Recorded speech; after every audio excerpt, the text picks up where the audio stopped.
So good afternoon, and welcome to this week's episode of the Gold Coast Musos Jam live chat. So please make sure you like and subscribe, everyone that's on, and share it around and all that kind of business. And I hope you've been well. So exciting news, things have been happening on the scene. So we're just going to get everyone on board right now. So here we go. Captain Kev, Mr. Glitch, I should call you now. Mr. Glitch. Tony, how you going, Tony? And we've got Steve. Yeah, good, mate. Hey, the other folks. Doug. And we have Don. And we got Peter in the background. So Peter's cooking out there. Hey, Doc. So how's everyone been this week? So it's good news is that things have been opening very shortly. Yeah, well, you know, as I was sort of just saying to you guys offline, Saltwater Creek is opening as of tomorrow, but we won't be back there till probably the next phase of the relaxing of the restrictions when we're allowed to have 100 people in there, because we want, I think it's going to be a lot of starving musicians wishing to come and jam, I think, and we'll be looking forward to it. Awesome. Well, that might be a good segue into this is Steve's idea. What's your favourite concert? So maybe if we start with Kev, what's your favourite concert you've been to, Kev? 1987, Festival Hall, Iron Maiden. Oh, yeah, that's got to be my best one. that was 16 years old, watching the Live After Death tour. That was that's got to be my highlight. There's so much pyrotechnics and really cool stuff. It was pretty amazing. Steve Harris, of course, playing bass. So for me, that was like he was my favourite at that time in my life. Wow. So, yeah, awesome. Oh, wow. Are you doing the dishes, Don? Anyway. Yeah, sorry, mate. Yeah, I'm on domestic chores tonight. You should mute me for a bit. So, well, maybe you should go next, Don. I'll hop out. Yeah, cool. Sounds good. No, that's all right. What's your favourite concert you've been to, Don? The Angels doing the Lifeline tour, and that was the Enmore Theatre. That was just mega powerful. That was a cool gig. I remember the lights going down, and they put on Long Way to the Top as the warm-up song just before kicking off. And that's a confident live band if you can stick on Long Way to the Top from AC/DC as your warm-up track, and then just come on and blow everybody away. So, yeah, that was cool. Midnight Oil at the Horden, and what else? Judge Mercy. Anywhere I saw him in Sydney, they just blew my head off. They were great. Wow. That's cool. There you go. And maybe the other Doug, favourite concert? Yeah, before I do, what's the rest of your title, Don? Says in a band with can't see the rest. Doug. Oh, the other Doug. Oh, I see. The other Doug. Very good. Right, as long as you see it that way. That's ellipsis. Yeah, for now, mate. For now. For now. Next week it'll be gone solo. Yeah, it wasn't bad. The best concert I went to was David Bowie, and so it would have been late 80s, Serious Moonlight Tour. It was in Western Springs in Auckland, 90,000 people. Wow. And at the time, I think it was the third or fourth largest city in New Zealand in that little amphitheatre that it was. But the sound was just amazing, and it's a real shame that Stevie Ray Vaughan couldn't have been there playing guitar, but Earl Slick was instead, but it was still pretty good. So, no, that was pretty awesome. Awesome. Oh, wow. And what about Steve? Mate, I have seen a lot of bands live, a lot. I've seen Vaughan live twice. There you go, other Doug. Thanks. Never got to it. And Johnny Winter. I've seen Johnny Winter too. Oh, he'd be cool. Yeah, that'd be excellent. Yeah. He had his eyes closed for most of the night. But he could play. But as far as I'm a rock guy, so for me, I'm with Kevy. I saw Iron Maiden in '87, and I've seen them. That's great. I've seen them every decade since. So that concert was mental, man. Like the early one, that really blew me away. Like I just thought the musicianship was second to none. The sound was great. They were loud, but it was just it was an eye opener for me. And the dude to see those guys scared the fuck out of me. Oh, mate, but to see those guys progress every 10 years, pretty much what I've done, Their last album I saw that was at Brisbane Entertainment Centre, and stage show was unbelievable. But the sound quality and musicianship, man, is always the forefront of that. So for me, that's probably the number one. I've seen Kiss several times. They put on a good show, man. Yeah, they're entertaining. I'll give them that much. Right. Mate, I've seen Malmsteen. Malmsteen, like I took Kane to see Malmsteen when he was 14, and Kane was just like, mate, I'm giving up guitar. He just could not believe that someone could play like that. And the Wall of Marshalls was an eye opener. Although only half of them were turned on, I'm guessing, or maybe two. But mate, look, over the years for me, Maiden's the one that's always stood out. They're just huge, massive. I've seen Pink Floyd. Pink Floyd was a different experience, mate, because it was the big screen at the back which you watched, and you couldn't see most of the guys on the stage because the stage was blacked out. So it was a listen and visual thing off the screen. The music was pretty cool, but realistically, as a stage show, you might as well just went home and put a CD on, man. And that's me pretty much. I've seen ZZ Top, man. ZZ Top are unreal. ZZ Top a couple of times. Yeah, unbelievable. Mate, Deep Purple with Steve Morse, phenomenal. I've seen Led Zeppelin several times, and I remember the first night, a 17-year-old drummer, man. He had a famous dad, and he got up there and he did his dad justice. Like, unbelievable. And I went and seen the Bottom show not only 2 years ago. A good friend of mine bought tickets and off we went, and it was a tribute to his dad, mate. Like he had on the big screen at the back, he had old family photos and told his dad's history, but mate, he can play, just unbelievable. And one of my probably really good favourites, man, is Whitesnake. And we went and seen him together. Whitesnake, man, same deal. The musicianship is second to none. Unbelievable. Sound quality phenomenal. And I could rattle off a shitload of them, man, but Maiden's probably the number one for me. Okay, and Tony? Yeah. Your favourite one? U2, Love Comes to Town tour with BB King. I was so hyped at the end of the night. I wanted to buy tickets for the next night and go back again. It was phenomenal concert. Probably the other one, Steve and I went and saw Kenny Wayne Shepherd a couple of years ago, and mate, he's a freak. He's a freak. What a great guitarist. That was a really good night, Steve? It was a great night. And probably the other one would be Leonard Cohen. I went and saw Leonard Cohen a few years back, and he's always been a great favourite of mine, and he just truly was a great entertainer, and I just loved his stuff. Very, very prophetic, and he was known more as a poet and a novelist than he was a singer, but the stuff he did was just phenomenal, and the cult following that he gathered was amazing. But that was I was glad I got to see him before he passed on, So wow, that's but great. that really was a good concert, and but definitely U2 and BB King, that they just smashed it out of the park.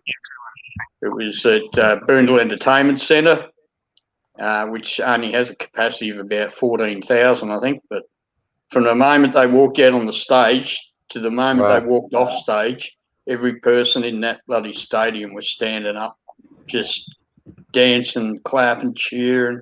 Yeah, it was really, really great atmosphere. Hey, Troy. Yeah, well, I guess for Dead Set Showstopper appeal, this is probably not very expected. I guess being into high-tech playing, probably standout gigs I've attended would be actually Michael Jackson back in the day. Yeah. I think it would have been the late 90s, where he had a tank prop drive on the stage, which was just awesome.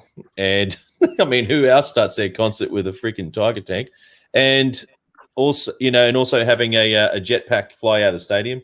I mean, back then it was like unbelievably expensive, I'm sure, to organize all those stunts. And probably another standout, Andre Rayu. I don't know if I'm saying his name right, but he has this orchestra, and they all wear ball gowns, and all the females do anyway. And the musicianship in that band, yeah, like he plays classical music, and I didn't know really what to expect, but that dude is a virtuoso on the violin, and it's amazing. Like just the show, but also what he does with this music that's hundreds of years old actually. And I don't know, it was just, I really didn't expect it, but it was very, very memorable. And maybe rock concert, I think probably the most mesmerizing one being coming up through the ranks. Yeah, probably going and seeing Steve Vai for the first time. Like that's when I knew that's when I really wanted to do that. And I think I've seen Steve every single time he's come out. So that was, that sort of turned the pages for me. But what about, we got Bergie in the background. There we go.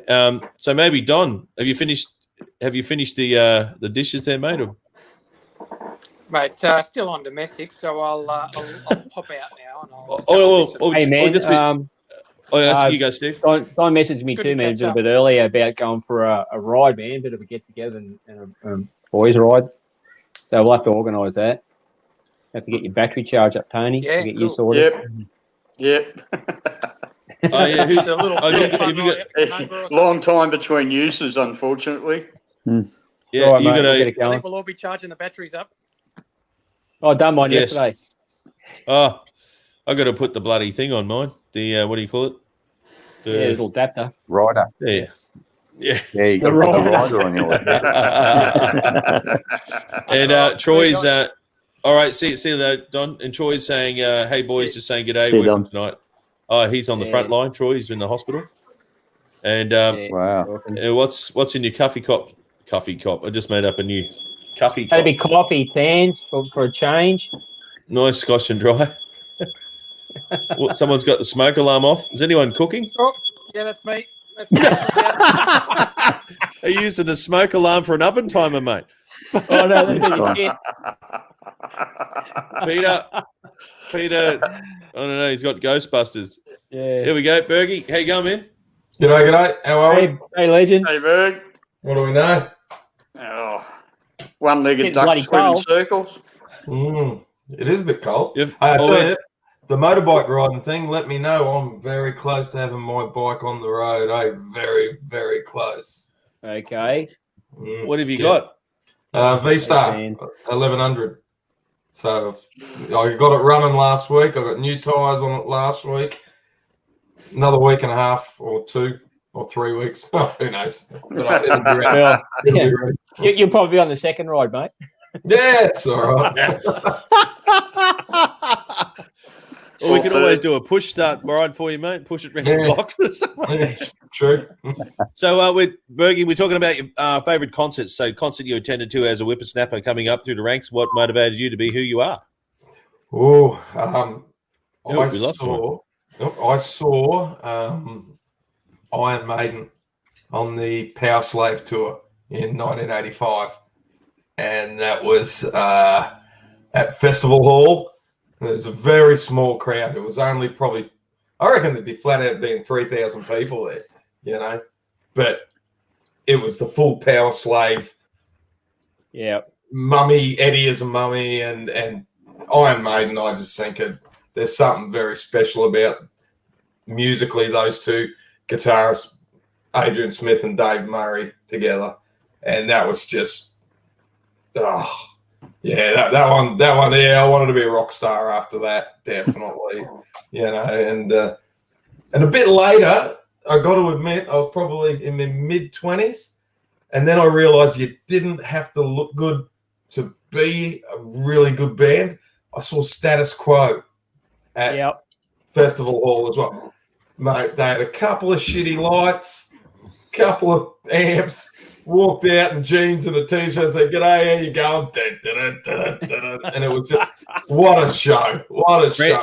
It's France, isn't it? Francis? Francis Rossi. Yeah, that's it. Yeah. And had the, what's his name? Lancaster from the Aussie Alan. guy. Alan Lancaster, yeah. But, mate, He moved to Australia. Yeah, that's right. He was living out Married an Aussie girl. Central Queensland or something, I think, don't he? Yeah. But, what a show. Did you know that Status Quo had a keyboard player? Yes. Very early. In the original lineup? Yeah, I met the keyboard player. Mm. Yeah, he's local too, man. He lives here as well. Yeah. Name dropper. Fair enough. Was he bitter about being picked out of the band? Oh, there's a story. Yeah, I'm sure there was. Yeah. Yeah. He wouldn't have done much. In whatever you want. Whatever you You know what, man? I seen Vi. I took. Kev said that battery flat. Be back soon. Oh yeah. FFS. Sorry. But I Steve seen Vi. Probably a few years back. At QPAC, and the show was just unbelievable, mate. Like his percussion section, the drummer was only a young fella too, but he was phenomenal. And he came out and did like a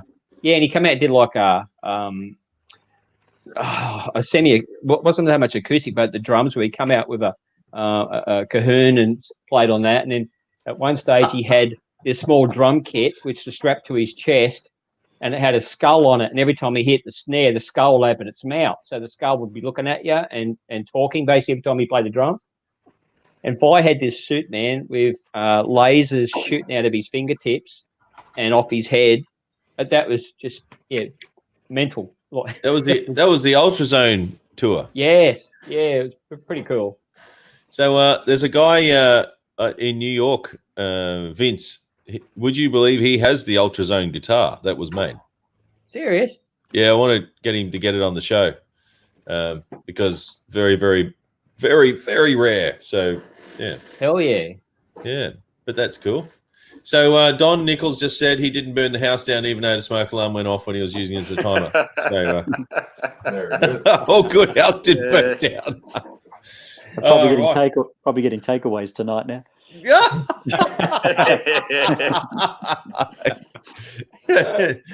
Oh, here we go. Yeah.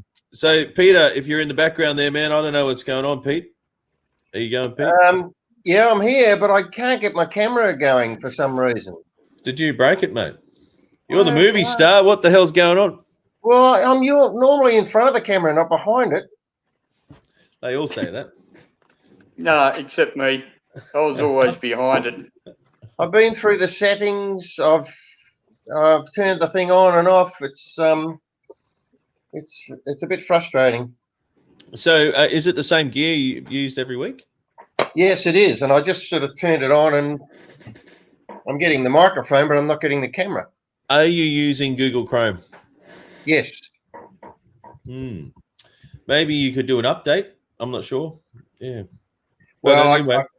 Okay. I'll try it again in a moment. I'll just turn everything off and start again, which I've done. But I've been into settings and made sure that. Anyway, you don't want to hear my problems. Keep going. Yeah. Well, I might just, Pete. I got Graham in the background here. I'll just swap you out when you come back in, and I'll swap me out.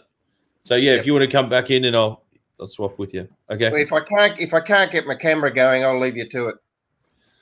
Oh, well, you may as well just pop in, mate. Just give one more go and I'll swap me out. Okay, I'll swap you for Graham. Here we go. Hello, Graham from Toowoomba. How you going, sir? Hey, Graham. Hey, ugly. Safer today. Oh, right. Okay. Are you okay, mate? So we're talking about the best concerts you've attended. So as growing up, coming up through the ranks, what concerts influenced you to be who you are and do what you do? Oh, gee, that's a big call. I grew up more going to Windy. So, Cool. We didn't get a lot of Led Zeppelin type concerts out there. But growing up on the farm, my grandfather had a old Murray guy working for us who used to play guitar and sing and had an interest. Gave him my first Muddy Waters album on a cassette. Actually, it was a cartridge. Remember the old 8-track cartridges? Yeah. And he said, "Oh, you have to listen to this." So driving tractors, big broadacre farm tractors in never-ending circles, planting wheat with my feet on the steering wheel, playing harp to Muddy Waters. It might sound silly, but he took me into Moree, and we went to the local mission just out the other side of Moree, and there was a Murray band playing, bunch of locals from Inverell, Moree, and they were sort of playing, well, it was country, but the guitarist was a blues guitarist and the drummer was from a blues band, and they were doing B.B. King and with a Murray country twist, and it's probably the thing that really got me interested in the band. So it was the Murray scene in around Moree, Gundawindi that got me playing, got me interested in the music. But the biggest concert I'd reckon that impressed me more than anything was when I saw at the Tivoli, I saw Taj Mahal and Robert Cray on the same bill at the Tivoli. Wow. Oh, that was fabulous. And we were right up the front row, and Robert Cray had a green matchless amp on either side of the stage, and I was perfectly in between them. You know, he must have had the chorus stereo pedals. Stereo. Yeah, he had the chorus pedal thing going on. Oh, just wonderful show. So, but yeah, it wasn't really a concert. It was a music scene in around Moree, Gundy. There was just this roots music scene, and it was about actually just getting together, playing, drinking piss. They were all drinking piss. But it was about getting together and playing, and the concerts were like local put together bands. Moree, Gundy, we didn't get, I mean, you know, we didn't get touring bands coming through playing the Max Hotel in Moree. There wasn't that sort of thing going on. It's not like being on the city and the coast where you could go and see these bands. It just wasn't happening. So the music was more roots and local, and it was about playing and participating rather than actually going and seeing a show. So yeah, I think you said something. Yeah, I think you just said something very, very important there, that it was through social circles that you got introduced to a new passion. Yeah, definitely. Mm. Definitely. And I got encouraged to be playing. Like some of these guys said, "Oh, will you play harp? Get up and play. Get up and play." I got encouraged to play. It wasn't like where you show up at a concert. I remember when I first got to university here in Toowoomba. I first got to Toowoomba because I came up here in '82 for university. And there was the Lake Hotel, it used to be, and there was a sort of a really, I can't remember their name now, but they were a blues band playing. And I was so used to the Moree, Gundy, everyone participate scene, and I jumped up and waved my harmonica and said, "Oh, can I get up and have a jam?" And I got told to piss off. I know it was really deflating because I wasn't used to that, you know, because the environment that we had where I grew up was an environment where if you held up an instrument, you were practically pulled onto stage. Wow. And they were backyard parties in the back room of someone's house, or you know, out in a paddock somewhere, and at a wool shed. B&S's. We played a lot of B&S's. Awesome. Finster. Yeah. I've just got does someone want to just drop off for 5 minutes? Because I'll just rotate ahead if that's good. Take me off. I can drop out, Doug. Yeah. Don't hang up because I'll swap you back in. Here we go. Hello, Sarah. Hi. How you going? Hello. Hey, Sarah. What are you guys doing? Well, we're talking about your favourite concert that you went to that's influenced you being a musician. Oh, Katy Perry for sure. Which one? I was being sarcastic. No, Oh. I said Katy Perry. You got ice cream? Me being a musician. It was entertaining though. There's a difference. Okay. Good question though. Do you know what? Actually, do you know who Colin Buchanan is? All day. Somebody rang me this morning. Hang Sent on. me a video and I'm like, get your ass. Sorry, that's who's that? Yeah. I've just put Bergie on mute there. That's Bergie just got gate. Bergie just got gate crashed. Yeah, sorry. Keep going. Keep going. Do you know who Colin Buchanan is? Mr. Buchanan's son. I don't know. He's an Australian singer-songwriter. He does kids music. So that would be the first concert I went to when I was in primary school. And I'm pretty sure we got to get up and sing a song with him on stage as a part of the school activity. And we got to meet him and he signed his CD and all that sort of stuff. And as a little kid, that was pretty exciting. And I listened to that CD on repeat for, I don't know how many times. But yeah, I think that definitely laid a mark in it's one of my few childhood memories that is a happy one. Okay. So yeah, I mean, if you're going back to first concert ever, Have you been to any Once more? you're Like, included. have you seen? have I been to any more concerts since then? Yes. not of his. I don't know. I'm trying to think now. I've been to heaps of concerts, but I'm trying to think which ones. You seen Steve play? I That was have. a concert. That was a concert. I've seen all you guys play. I love going to the live music and just seeing people get up and just go with the flow, you know. And I think that's what I love about jam nights is like there's nothing planned usually. It's just magic will happen or not. So yeah. Okay. Yeah, cool. And Robbie Williams was really entertaining. Yeah. Musically? Yeah, I actually thought it was pretty good. Robbie Williams? Did I say the wrong one? Robbie. He's got a voice. Yeah. Yeah. Okay, cool. Yeah.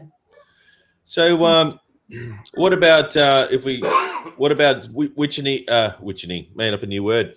What about witnessing a rock and roll fail? So, if we go around again, so I went to Motley Crue and Tommy Lee, the drummer, who was married to Pamela Anderson and all those people, he was in his drum coaster. So I don't know if you guys know about his drum coaster. He's on the drum kit and there's a big roller coaster that goes up. Anyway, it got jammed. So as he was going up and it tipped upside down, these two roadies like quickly ran up the side of the thing to let the quick release valve, whatever, to bring it back down to earth. And then the pyrotechnics, because everything's programmed. I don't know why someone didn't press stop. But, yeah, a couple of his roadies got actually roasted. Like, they actually got burnt. Yeah, so it looked cool, but I'm sure it was highly dangerous. But that was probably a serious technical fail I saw at a concert. What about you, Steve? Oh, I'll just swap me out. What's that? I've seen quite a few, actually. KISS was one of them, man, at Brisbane Entertainment Centre. They had these extended, like, crane arms that went out and took them out over the audience, and the one that Paul Stanley was standing on got stuck and wouldn't come back, so he was stranded for a while. But even Pink Floyd, man, they had this big bed that flew from the back of the entertainment centre down to the stage, and they had this big blow up pig, and the pig got stuck for a bit. That was a bit funny. Man, this pig was huge. It was the size of a bus, massive. I wasn't little. Pretty crazy. But I've seen probably. Hey man, ZZ Top. They came out one time I seen them with the fluffy white guitars, and that the whole set was covered by this big big white bed sheet, but it was the same deal. It was like 30 meters wide, and the backdrop was a big nostril, and the whole idea was the nostril was going to snort the bed sheet up, so then they would be underneath it waiting for them to play. Yeah, that didn't go down too well either. That was a bit of a drama. Oh, the idea was good. Sounds cool though. Yeah, if it worked, it would have been fantastic. Anyway, but yeah, there's been a few. There's been a few. I remember when I seen Thin Lizzy on the steps of the Sydney Opera House in 1978. And I was a big Gary Moore fan and Scotty Gorham and boys, and someone tripped the power tripped out completely while they were halfway through their set. Everything just went dead. And so what Phil Lennart, they just started singing a cappella to keep the show going while the technicians sorted out the power. Nice. So what would become a fail, actually, they turned it into an advantage. It was really cool. Oh, wow. Pretty good. Yeah. And what about Bergie? Have you witnessed a rock and roll fail? As far as big bands, every big show I've seen was great. But I remember seeing Warrant play at Festival Hall, and the two guitarists were on either side of the stage. They'd gone off stage, and old mate, whatever his name is, the lead singer, was singing some pretty song, and these pricks are flicking picks at each other from one side of the stage to the other. And old mate on stage lost his shit in the middle of whatever fancy Love You song, and he started barking at these boys in the middle of the thing, and then they was all right, and they sort of backed off for a bit, and so probably more of an argument on stage rather than a technical screw up. But yeah, he got a bit pissed off because everything was supposed to be beautiful, and these two idiots were playing around like clowns. I thought it was excellent. Yeah, wow. Okay. And I might just get Doug. I'll just swap your Berg for Doug for a sec to get his thing. Don't go anywhere. Don't go anywhere. Here we go. And who's next? Tony, have you got a rock and roll fail? No, believe it or not, I have not been to very, very many concerts in my life. Only probably half a dozen, probably. But nothing. The only thing that I could call a fail was my dad's band was backing Billy Thorpe and the Aztecs at St. Pat's in Ballarat one night, and the fail there was too loud. I don't think I've ever experienced anything as loud to date. Just that to me was a bit of a fail because it was just like you lost almost all the sense of the tone of the music due to vibrations and pounding and reverberation and all that sort of stuff. So wasn't really a fail, but if you'd have brought it down, probably to about 200 decibel, it might have been discernible, if you know what I mean. Fair enough. Hey man, it's funny how bands, man, like I saw Motley Crue. It was Thin Lizzy, Motley Crue, and Kiss on the same show, and that was at Brisbane Entertainment Centre. Thin Lizzy came out, and they've only got one. Scott Grimes, the only original member of the band. He has a side project, and they're the guys that do the Thin Lizzy show. Mate, for me, they stole the whole night. The sound was at the right level for the venue. The sound was on point. Great musicianship. Motley Crue came out and it just went up like 60 to 100 decibels louder. It was mentally loud. That was that loud. You couldn't pick one song from the next, and you couldn't tell what the lyric, like everything just molded into this wall of noise. Yeah. And for me, there was so much theatrical stuff going on. It was a good show to watch, but musically, mate, it was terrible. It's just not cool. Yeah. And even, mate, I forget the name of the venue. Where we seen Connie Wayne Shepherd, Tony? Eaton's Hill. Yeah, I saw Alter Bridge there, and I love that band too, man. And the same deal. There was a support band from New Zealand who I thought were bloody amazing, and the sound was great. Leave the fucking sound alone. Alter Bridge come out, sound guy changes, and just cranked everything to 11. And I'm not kidding, mate. It was unpleasant to stand in the room, and I was down the back behind the sound desk, and the bass was going straight through me, like it was just, it was terrible. Doesn't sound enjoyable. No, I don't know why they have to do that. Doug Marsden. That's what. Now, where I can't point to him. That's what I mean when I tell you to turn down, mate. Oh. Well, what about you've set the level, Tony? You said 200 decibels. Bring it down to 200. I've got a bit to go, buddy. And okay, But that just validates what I started saying is that the volume of the music can determine whether it's a good concert or not. Exactly. I mean, I seen the Choir Boys. This is in the 70s, early 80s, in a pub in Sydney, and the same deal. Like the support band was great, enjoyable. Didn't know who they were, but Choir Boys came on, and the same deal, man. Everything goes to 11. I left after the third song. It was just you couldn't deal with it. It was just like I like loud music, man, but that was just beyond comprehension. It was crazy. And what about Doug? The other Doug, I should say. Do you have a rock and roll fail that you've witnessed? Oh, it's probably more an experience fail. I remember, I don't know.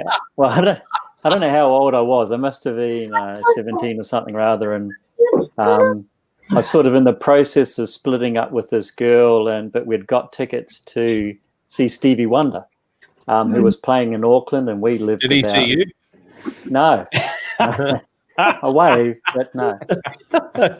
So we lived like 3 hours from Auckland. So first off, it was this awkward bus trip all the way to Auckland. Get into the stadium. It was an open air thing, and it poured down with rain. And it rained, and it rained, and I didn't have a jacket. So we sat there for like 2 hours or whatever. They hadn't started playing, getting absolutely soaked. To have Stevie Wonder come out and say, "Look, it's all too wet. We are not playing tonight." To then have to go and hop back into the bus, soaking wet, with this person that I was splitting up with, and have another 3-hour trip home. So it was really memorable, but not terribly enjoyable.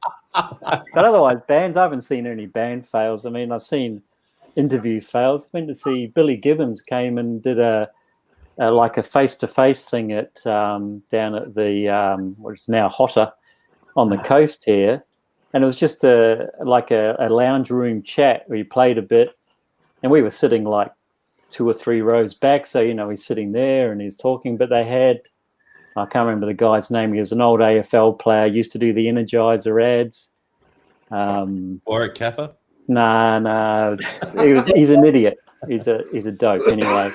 Sorry, you said AFL player. Yeah, Warwick Kappa. Yeah, no. I wasn't Warwick Kappa. Oh, I can't remember his name, but someone said it. I remember it. But he was just embarrassing. The questions were embarrassing, and Billy Gibbons was looking uncomfortable. He kept on asking him how old he was, and you could see he didn't want to talk about. It was just I was sitting there going, I was embarrassed to be an Australian with a piece of paper. He's probably forgot how old he is. Yeah, I don't know. He was really good. And the playing, like he got up and they played a bit and did all that. But the conversation was just ruined by the city. I wish I remembered his name. But anyway, you remember him. He used to do the Energizer bunny ads or the Energizer battery ads. Anyway. Not Billy Brownless. Billy Brown. No, he had a flat top. Yeah, that's him. Mick, not Mick or Mac. Mark Jackson. Yeah, Jacko. Right. That's it. It was terrible. It was a great concept, like being that close to someone that I've always sort of thought was a bit of a, great guitarist and always looked up to, but yeah, kind of embarrassing from the other person. That was Bergie just put that in. Good on you, Bergie. And we got Carl here. So next question. Who's got a question? Who wants to ask the next question? Oh no, Graham, have we done you? No. On the worst fail at a concert. Worst rock and roll fail. I'll just swap me out for one question. Yeah, keep going. I do remember years ago we were a support band for a B&S halfway between Moree and Wee War. These B&S's can get pretty wild. And I can't remember the name of the band that were actually playing, but they were a John Fogerty's band, tribute band. Yeah. And a few guys from the Gold Coast showed up, and they started getting very friendly with all the local Moree and Wee War and Inverell girls, and got a few of the locals' nose out of joint. And they were mates of the band. They knew some of the guys in this tribute band. So one of the locals decided to hook his 4-wheel drive up to the corner pillar under the stage at the back of the wool shed. And while they were in the middle of their session, he drove and pulled the stump clean out from underneath the wool shed. And the corner of the wool shed dropped and everything on the stage went left. That's fantastic. That's great. That's classic. That is all. That's like the Blues Brothers or Porky's or something. That's Yeah, brilliant. exactly. They were pretty wild shows, some of these B&S's. And most of them left after that. They felt a bit intimidated. But the lead singer hung around. He actually had a sense of humour. And in those days, they used to serve the drinks in drench guns, like the same guns you'd use to drench a sheep. You'd stick it in there, stick the hose in the bottle of rum, and then you'd get a metered shot out of a sheep drench gun for the cups. God. And he sat round, tried to outdrink some of the locals, and by the end of the night, he's lying in front of the bar, and every time he moaned, the girl doing the bar just reached down and stick the drench gun in his mouth and give him another shot. It was a fabulous night, eh? It's awesome. Anyway. Mate, I saw the Party Boys at Coogee Bay Hotel, and that's got to be really early 80s. And it was pouring outside, like absolutely. The rain was torrential. And probably, I reckon maybe 40 minutes into their set, the roof started to leak. And then it started off as a couple of drips. And you see the ratings bring a bucket out and another bucket on stage. and it just started to get a bit more. And before you know it, man, it was almost like a freaking waterfall coming down through the roof. And I give credit to the band, mate. They just soldiered on. Yeah, that was pretty crazy. Yeah, I've done a few with where the weather's caught us over the years. Like, it can be scary when the rain comes and you realise the roof's not working. Or you're under a tarp. We did a gig up in Tambourine Mountain. We did a gig up in Tambourine Mountain out in the weather, and when we got there, the weather was okay. We got held up by sound check by an hour, and we were first on. It was the Harley Owners Group, their state rally, and so we were opening the show. So sound check got put back by an hour because the sound guys were still sitting there in cup. Anyway, as they're doing so, this is before we started the sound. Well, we didn't really get a sound check. These black thunderous clouds started coming over from the coast. So next thing you know, they've got plastic tarps over the front of the house, and we got through our 2 hours. Man, we played for 2 hours, 1 hour, 1 hour set. We packed up, and just as I'm driving out the car park, it starts to spit.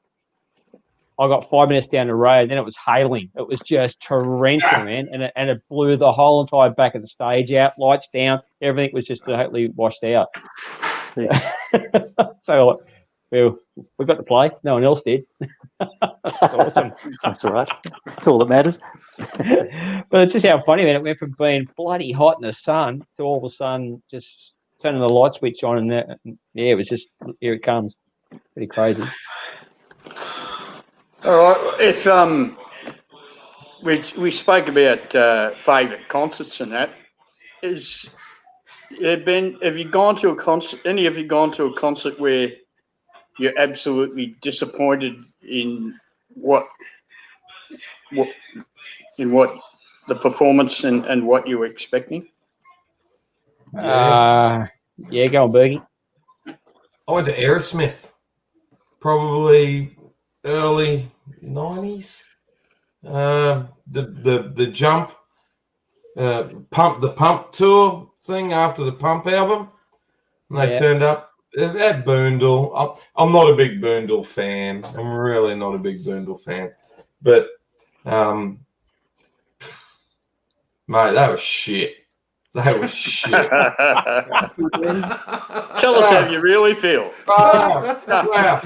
Come on, mate. You sure they weren't snot? Yeah, a bag of snot or something. Mate, if there was a bucket of snot, it was on stage at Boondall that night.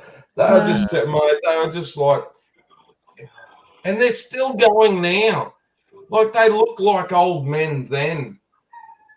Like, and there's, I don't know, they were just crap. It was like a Tuesday where you turned up at 7 o'clock and you worked till 3 and then you clocked off and went home.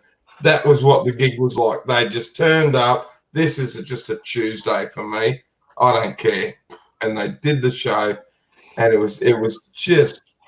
I walked out going, what a waste of money, you know. And look, I can take or leave Aerosmith. I thought that Pump album is awesome. I thought it was fabulous, absolute, you know, that's a real party album. If you want to whip it up and drop your pants, you put that album on and away you go. You know? But, well, 20 years ago, you know. But, like, and that's what I thought. I thought we're going to turn up here and the roof's going to raise. It's going to go off. Just didn't. It was like, mate, you guys suck.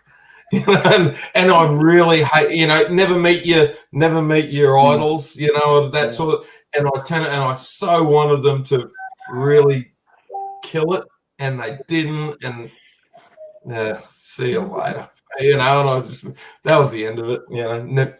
I don't even know if they've been back. I hear they're turning up. I'm like, oh, I'm not wasting my money. Seeing them, they were crap. You know, it was around the same time I saw Status Quo, and Status Quo were absolutely world beating. You know, and there was a tenth of the crowd, and tenth of the noise, and tenth of the lights.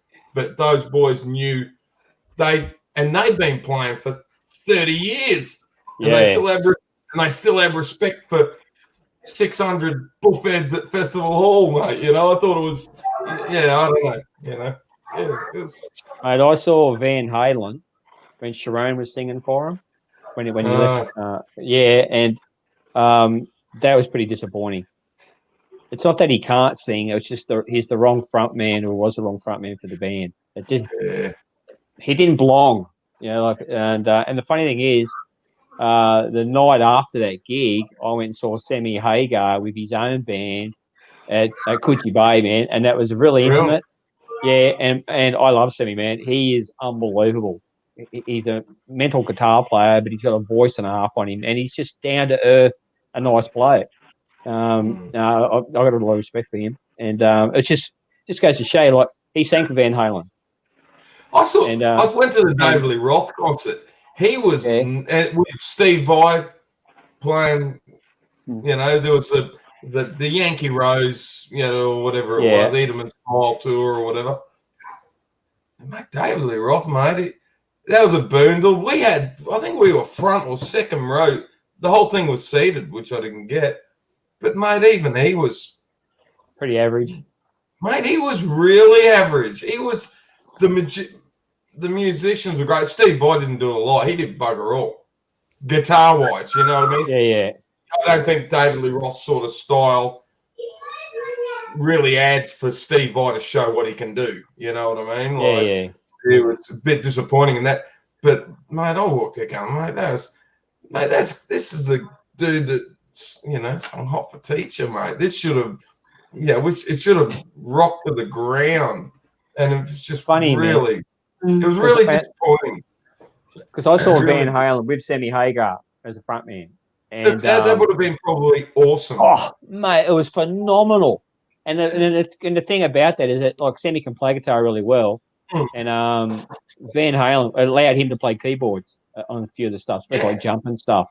And those two on stage, their stage presence, they looked like they actually got on, but they really didn't. Like, you know, Eddie just wanted to be the star of the show all the time, and But what about But yeah, it just goes to show you, man. I've seen Sammy with Van Halen, awesome show. Again, he gets the flick. I go and see him with Sharon. It sucked. And the night after, I get to see Sammy with his own band, which the War Burritos, man. And you're talking about a band that you want to run around naked and drink bourbon to, man. That's them. Yeah, that's the mob. What about if we just go over to maybe Graham? What's the one that similar to Tony's question? Because I've got a personal question for everyone in a sec. So, Graham, what's one concert? Jimmy Barnes getting very, very pissed at a Refect concert years ago up here in Toowoomba was pretty disappointing. We're talking really pissed. Legless. His words just legless. Just wasn't functioning. And you sort of felt for the band actually. And don't get me wrong, he's an icon, but yeah, he was so pissed. It was like he was drinking a bottle on stage. Oh. And like yeah, he I've seen basically it. drank. Oh, and it was just like, and the whole show just fell apart because Jimmy just couldn't stay on the band. He just couldn't. He just wasn't singing. He was out of time. He was falling over. Out of key. Out of key. It was just like, what are we doing here? Wow. And what about Doug? Have you been to a concert that you were disappointed with? Yeah, I think it's sort of along the lines of Bergie's. And I think Scoey also put in. I went to Eric Clapton. Must have been early 2000s down in Sydney. His playing was great, but he just walked on, played the songs, didn't talk to the audience, didn't look interested, walked off. Everyone called encore, walked back on, did an encore. I don't even think he said see you later. I think he just sort of walked off again, which is really disappointing. His playing was fantastic, and his offside like Doyle Bramwell second, he was the same. He was really unenthused. Derek Trucks, he blew me away actually that whole concert, playing slide guitar like a demon. He's amazing. He is incredible slide guitar. It's like playing slide guitar with more melody and more finesse than the guys not playing slide and all that. But yeah, I was a bit disappointed. But like Berg, I'm not a huge Clapton fan, but he's a legend, and guitarist Clapton. You go and see the people you see as legends. And then, I don't know, I guess I was expecting some interaction. He didn't call me up or anything. So, forget it. He didn't want to be showing up, mate. You didn't like his effects racks. You're like, mate, you're all That's over right. the top of your pedals. Where's your pedals? No Where's your pedals? Okay, then what about... Can I just Sorry, you make go, a point about Derek Trucks? If you want to see how to put on a really, really good live concert, go and chase some of the footage where Greg Allman, the later lineup of the Allmans, where Derek Trucks, Warren Haynes, and they'd have two full setup kit drummers on stage, all the amps on big at the front, and Trucks and Haynes together with a really solid lineup. Greg Allman. And the live recordings that they did, some of those concerts that they recorded, and the solos, so just the most fabulous live recordings I've ever seen. They're such good play. Top. That's the craft. Those guys have really got it. And Warren Haynes is just totally one of the world's most underrated guitar players. Really, he's just amazing. And get the two of them together, it's one of the best concerts you'll ever see. Yeah. Anyway. Yeah, government. I talking about. Yeah, government mule guy. Yeah. Oh, sorry, Steve. I just wanted to ask Ray Lee the same question before we expand on that. So not technical nightmare. What were we talking about? Most experience, was it? Or? Disappointing. Disappointing class. Disappointing. It wasn't really disappointing, but I mean, this year I went up to the Tamworth Festival, and Shane Nicholson, I went to watch his concert, but he was actually really sick. So it wasn't really a Shane Nicholson concert. It was a Shane Nicholson song sung by his best mates while he stood on stage, because he didn't actually sing because he couldn't, but he didn't want to cancel the show because it was tradition. So I guess it was disappointing because we were all there to hear him sing. But it worked out all right. It was okay.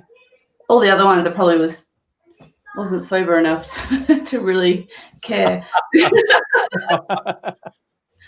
Right. I can't remember. You go, Steve. You go. Yeah, two quick things. And elaborate on what Ray was just saying. I went to see the Baby Animals, man. I went to the sound check and got Bep to meet the crew, and Susie couldn't. She had laryngitis, man. Like her throat, she couldn't hardly speak, let alone sing, and she was really stressed about doing the show. So she was getting people. There was only a small group of us, but there was a few girls there, and she was asking them if anyone knew their songs and could sing. So they were drawing people out of the crowd for the sound check to get up and fill in for her, which was really cool. And mate, she got up when it was showtime. 3 hours later, she got up there and mate just soldiered through it. and did a phenomenal job, like amazing. Just so talking about cred, man, and professionalism. She's got it by the truckloads. But Derek truckloads. Yeah, three dairy truckloads. But talking about disappointment, like one of my favourite bands is Blackstone Cherry, and they're a bit hardcore, but they've got a bluesy edge to them. I've been waiting to see those guys for a long time, and I missed a few of their tours. Anyway, they're finally coming out. I bought the tickets. Hailstorm, Lizzie Hale's band was supporting them. Anyway, they had it could have been a death in the family or a major family drama, and they cancelled their tour. And I'm thinking, serious? But man, they got this New Zealand band, which I never heard of before, to support them, and I was a little bit dubious. And I'll tell you what, mate, those guys were unbelievable. So, they turned what was going to be a disappointing, or what I was expecting to be a bit disappointing, into something that was quite memorable. And talking about professionalism, man, Lizzie Hale, that girl can not only just shred a guitar, but man, has she got a voice? Absolute phenomenal. So yeah, I was pretty stoked with that. And maybe we should. I think we've all gone around, so I might have to swap someone off for 5 minutes. Bring Tony back. I'll go get the kids to bed anyway. So. Oh, okay. If that's cool. Well, thank you for coming on. Thank you. See you, Sarah. Everyone, miss you. See you. Yeah. Bye. Bye. Where is Tony? Here he is. There's Tony. There we go. And so, what about you, Tony? So this is your question you asked.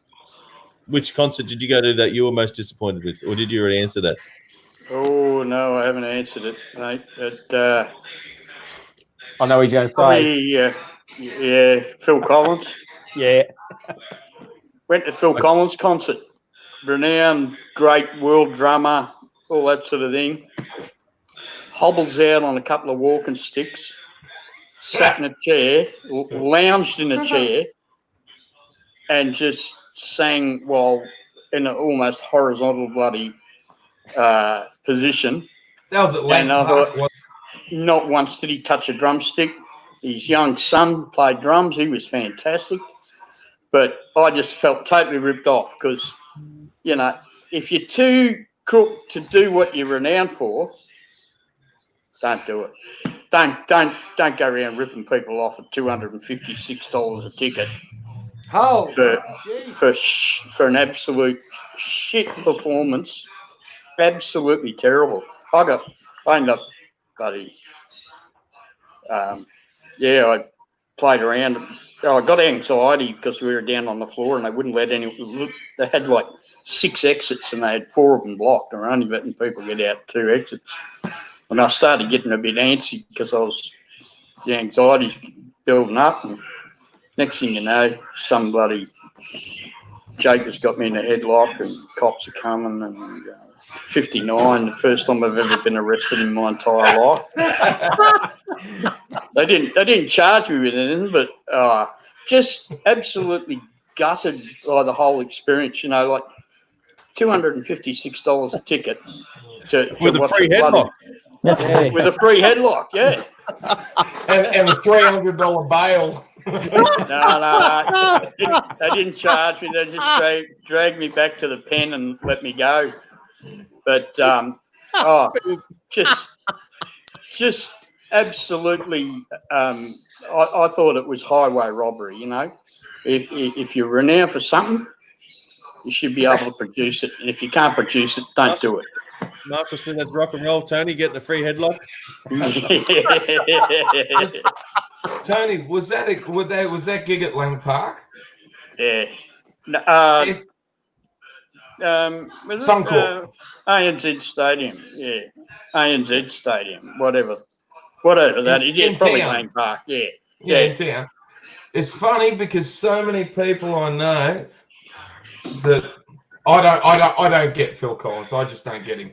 But it's cool. That's cool. That saw him and the same concert thought it was great, and they said, he couldn't move because he had a bad back, and he was like rah rah rah, and they thought it was best concert ever. They probably thought it was Really? good because some bloke got marshalled out in a headlock. Yeah, it was great. This fella was here getting. It was awesome. was the It was highlight great. of the night. The show It was was- crap, but geez, the entertainment. The post-concert entertainment. I suppose it goes to show you don't have to be too athletic to play Phil Collins's stuff. I suppose, yeah, to entertain Phil Collins's people. I suppose, you know what I mean. Tony, also I can hear a massive echo on your end. Have you got something? Is there another device turned off? Yeah, Carol's in the kitchen on her bloody mobile. Oh, if she can turn it down a little bit because it's coming through. Can you really turn well. that down, please, Carol? It's coming through the. You're spoiling the broadcast. night, Carol. Usually it's Berkey with his discotheque on. Yeah, Christmas is ruined. Thank you for that. That sounds way better now. Okay, so then if we change the subject to now, we maybe start with Graham. A personal rock and roll fail on stage, something that may be embarrassing. Because I like those stories. That's all. How much time we got? How much time you got? Yeah. My pleasant personality and demeanour has led to a lot of incidents. Very diplomatically put. I think one of the worst was I was running and this is actually fairly recent, I was running one of the sessions up here and we had a guitarist from the Gold Coast show up and actually I think he was from down the North Coast and we had a really good young player here, young fella called Jai Tennant, only 19 years old and I got him into Broadbeach. Fabulous player. Yeah. And I'm running this session and this guy had actually sort of got up and he was jamming with my drummer and bass player and Jai. And I've sort of got a habit of being running, you know, like calling the solo, Jai Tennant on guitar. And this guy from the coast basically took 3 steps forward, 1 step sideways, stepped in front of this young guitarist and just took the solo, went to town. Played, turned up, played over the top of him. It was like the worst case of look at me ego I've ever seen in my life. So I basically just pulled the band off and I said, look, mate, get your shit. And this was we're in the middle of a show. Just get your shit, get your guitar out, get off my stage. You know, like I basically just drove this guy out of the pub. And it wasn't a good look. You know, people are going, what the hell's going on? It's this uglies running around abusing some guitar player. I chased him out of the pub. But it really upset me because this young fella's just, and Tony would have seen him play up here. He's one of the best guitar players you could ever see. He's just amazing. And this guy was an average. He wasn't at the level and he just had an ego that was, and he'd been annoying me all day. Even when we were sound checking, he'd sort of plug in his guitar and he was playing really loud, trying to be the centre of attention while I'm trying to set up the PA. So he sort of pushed my buttons earlier on. So I've been fuming about this guy. And he gave me the opportunity. So we had about 100 people in the pub and I just basically bullied him out of the pub. Get your gear, F off, don't ever come back here. It was a real scene. So some of my behaviour where things have got under my skin and I've had to deal with stuff and I haven't always dealt with it as calmly and as moderately as I probably could have. I'll admit that. Oh, you're not Robinson Crusoe, Graham. I can give you the drum. I'm pretty mild and mellow, but when people start disrespecting the other players and that at the jam, that's crossing the line for me. And this was hideous. He actually took 3 steps forward and then moved sideways and stood in front of the kid. And Jai's just about to take off on a solo and this guy just basically blocked him and then turned up and just took over. I've never quite seen, it's probably the worst behaviour I've seen from a guitarist. And that night didn't go well. I actually evicted 3 people from the one session. In one hit? You're on a roll. So one march out the front of the pub, you had 3 people in tow. That's well done, mate. Was there any free headlocks, mate? The there was 3 incidents in the same night with badly behaved visiting musicians, basically. Wow. And they're all part of the same crowd. They'd all come down from Caboolture out the back of Bribie Island there. Okay. You know. All right. That's good. All right, then what about Doug, the other Doug? Yeah. Rock and roll fail on stage. Oh, there's Carol. Hey, Carol. Hi, Carol. Hey, Carol. So Les said, put Carol in a headlock, Tony. No, I'd like to see that, Les. He's now listed as a missing person. Oh, that's to Graham. Yeah, right. I tell you what, I am no thrill seeker. Fair enough. Okay. I'm definitely not a thrill seeker at all. There's no way in the world I'd be putting her in a headlock. Fair enough. So what about the other Doug? Rock and roll fail. I don't think I've, not that I remember anyway. Maybe I have, and I just didn't. I blocked it out of my memory. Had any major fails? I had a close call once. This was many years ago in New Zealand, and we were doing a Christmas party type thing with a bunch of people that we knew, and they fed me lots and lots of drinks. And I can remember getting up third set and getting up and standing there looking down at my guitar going, how the hell do I play this thing? I just, my brain just went, forgotten how to play, forgotten what I was supposed to be doing. Split second of absolutely crapping myself, but then everything started and it all took off again. Well, I thought I was wonderful, but I was probably drunk, so I was probably hideous, but who knows, who cares? Other than that, not really. I mean, had a few interesting times at the jams, obviously, where you sort of struggle with where people are at, but that's all part of the show, so nothing major. Okay. Nothing to tell. What about you, Bergie? My first 17 years old. Actually, I turned 18 that weekend, I think. Or out at Esk at the Exhibition, and and our drummer. We're talking late 80s. Our drummer's old man had a machine for you put the kids on and they swing around in a circle and whatever. And merry-go-round, thank you. And a jumping castle. Lawnmower, mate. Lawnmower. Yeah, the bloody jumping castle and all that shit. And he'd organised, right, we got a band here we can play. So, right, off we go to Esk. Mate, we are rock stars, 17 years old. We're playing on the back of a truck, full PA, everything. So we play. It was half an hour gig and then break. Gig break. We played 3 sets.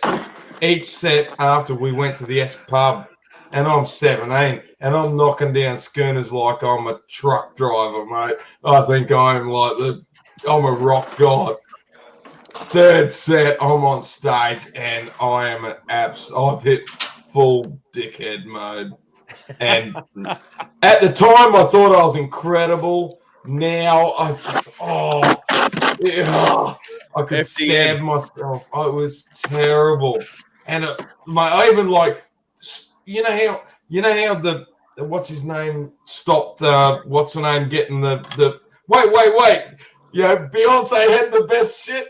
I actually stopped the song drunk as a skunk going, wait, nah, let's do this song instead. And this is on stage in front of everyone.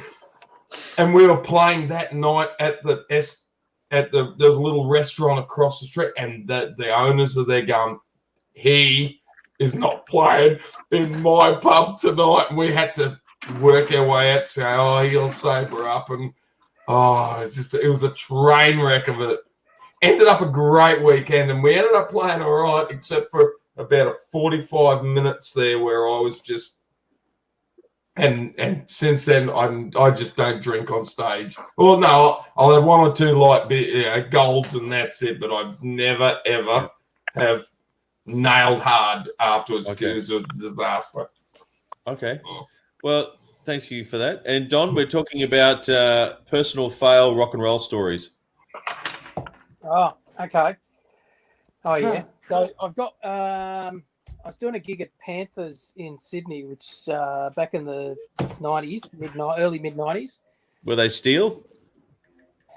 They were. Oh, I love Steel Panther. It's important to remember that eating ain't cheating. That's some important thing to remember there. So, anyway, so we're on this stage at Panthers, Big Legs Club, massive room, probably holds, I don't know, 1,500 people or something, so a reasonable sized room. We're right in the middle of the set. It's just going off. It's just pumping, you know. I am the biggest rock star in the world at that moment. And they split the stage in half down the middle for us to play with another band. They put these black sheets across the back and the floor and all that sort of stuff. Anyway, so I'm mid rock star pose moment, you know, walking my way around the stage. I'm owning it, yada yada. And there's a staircase down the middle of this into the middle of the stage that I didn't know was there. Was covered by a black sheet. So one minute I'm up on the stage going, yeah, I'm a rock star, and then I'm just gonna walk and then I fell down this whole staircase into the bottom of the stage. I sort of looked back up and the band was still going. The drummer's pissing himself laughing. And there's me, and I still had the mic, luckily, so I was still singing. I was thinking, shit, what do I do? Oh, well, I'll just keep going from here, and then sort of eventually clawed my way back out at the end of the song and just kind of proud and, you know, kept going. But it was just, you know, 0 to 0 in a millisecond. It was brilliant. Really good leveler. Oh, wow. Luckily, in the days before mobile phones, so... Okay. I don't know if I've told this story to, maybe Steve's heard this story. I was playing for a corporate band, and we were playing in, I think it was Mackay, I think. Whoever, Miss Australia at the time, whatever year it was, she was from Mackay, and we were actually playing this big grandiose gala thing. And I was the fill-in guitarist. All I remember is backstage, yep, cool, countdown, because it was being broadcast to the Northern... Channel 9, whatever that's called. Win 9. And they said, yes, stand by, and the TV people, stand by, we're ready to drop. Yep, cool. So I went to the bathroom, and of course, while I went to the bathroom, the band's got the drop. They've gone through the backstage door straight on stage, and they start. And I'm like, okay, cool. I better run straight back on stage. Stage door locked. It was like Fort Knox, couldn't bash on it. No one could hear me. The band started. All the subs are going. So I was like, I've got my guitar. So I ended up running out of the back of the venue, outside and round the front of the gate, and explained to security, I need to be on stage right now. Like, no, you can't. You don't have. Sure, so, you should be. Yeah, right. So I ducked security. There was 4 guards, and I ducked security. So I was legging it with my guitar in hand, straight down in the middle of this thing, and there's people dancing. And stuff and TV cameras, you know, all going all over the shop. And then the big spotlight zooms on me because the singer says, and there he is, you know, down here. So I'm literally running down the middle of the thing, and they do the follow spot, and I get on stage and I plug in, bang, like just at the right. Couldn't have. It looked so weird with me, and there's 4 other people running behind me. So it was like Keystone Cops, but that was a rock and roll fail. But I think actually when I was toured the Australian Rage Against the Machine show, I had an issue with my guitar picking up these random radio stations, and had like an Indian cooking show or something, and it was Spinal Tap. It was. I was using this is the old school UHF. Wireless guitar, and I was like, yeah, this is going to be cool. You know, didn't test it during sound check. I'll just use it live. And as soon as we're doing it, I was supposed to open with Bulls on Parade and hear this like, you know, and oh God, everyone thought it was so cool using those samples, and I'm going like, I do not know how to kill this stuff. So I ended up using a lead for the rest of the show. But well, we might have a couple more. About Steve's fail. Oh, Steve. Oh, yeah.